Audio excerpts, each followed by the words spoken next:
Top quality और consistent performance के लिए सिर्फ सिल्वर पंप नाम याद रखना। નિર્માણ વિભાગ ટોચ પર તકેદારી આયોગના વર્ષ 2023ના રિપોર્ટમાં એક મોટો ખુલાસો ગૃહમાં રજૂ થયેલા તકેદારી આયોગના આંકડા સામે આવ્યા છે।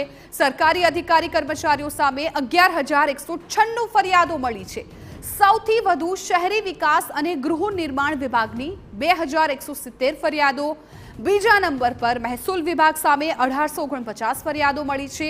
ત્રીજા નંબરે પંચાયત ગ્રામ ગૃહ નિર્માણની 1,418 ફરિયાદો મળી છે। ગૃહ વિભાગ સામે તકેદારી આયોગમાં 1,241 ફરિયાદો મળી છે। શિક્ષણ વિભાગની 596, માર્ગ મકાન વિભાગ સામે 486 ફરિયાદો મળી છે। ઉદ્યોગ અને ખાણ વિભાગ સામે 378 ફરિયાદો મળી છે। સામાન્ય વહીવટી વિભાગ સામે 360 ફરિયાદ મળી છે। નર્મદ જળ સંપત્તિ પાણી પુરવઠા વિભાગની 385 ફરિયાદો મળી છે। ગુજરાત પાણી પુરવઠા અને ગટર બોર્ડ સામે 101 ફરિયાદ સામે આવી।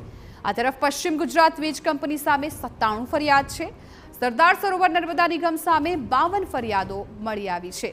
સંવાદદાતા રોનક વર્મા વધુ જાણકારી આપી રહ્યા છે। રોનક, ભ્રષ્ટાચાર અને ગેરરીતિમાં શહેરી વિકાસ અને શહેરી ગૃહ નિર્માણ છે ટોચ પર છે, આ સિવાય પણ ઘણા બધા વિભાગોમાં ફરિયાદ નોંધાઈ છે।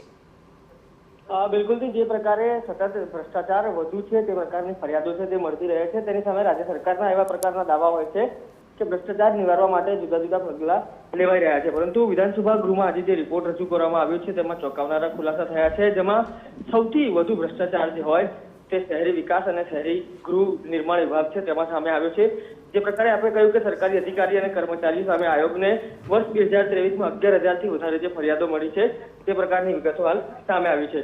બીજા તરફે પંચાયત ગ્રામ ગૃહ નિર્માણ સહિતના જે વિભાગો છે, એટલે કે સરકારના જેટલા જુદા જુદા વિભાગો છે તેમાં જે પ્રકારે ફરિયાદો સામે આવી છે તેની સામે સરકારે કરેલી કાર્યવાહી છે તે નહિવત પ્રકારની છે તે પ્રકારની વિગતો પણ સામે આવી છે। ત્યારે હવે ભ્રષ્ટાચાર નિવારવા માટે સરકાર આગામી દિવસોમાં કેવા પગલાં લે છે, કેટલી કડક કામગીરી કરે છે તેના પર પણ એક નજર રહેશે।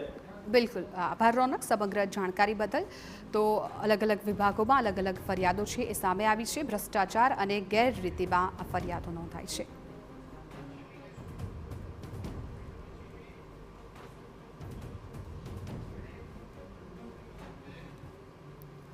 તો ફિશરીઝ કૌભાંડ મામલે ક્લીન ચીટ બાદ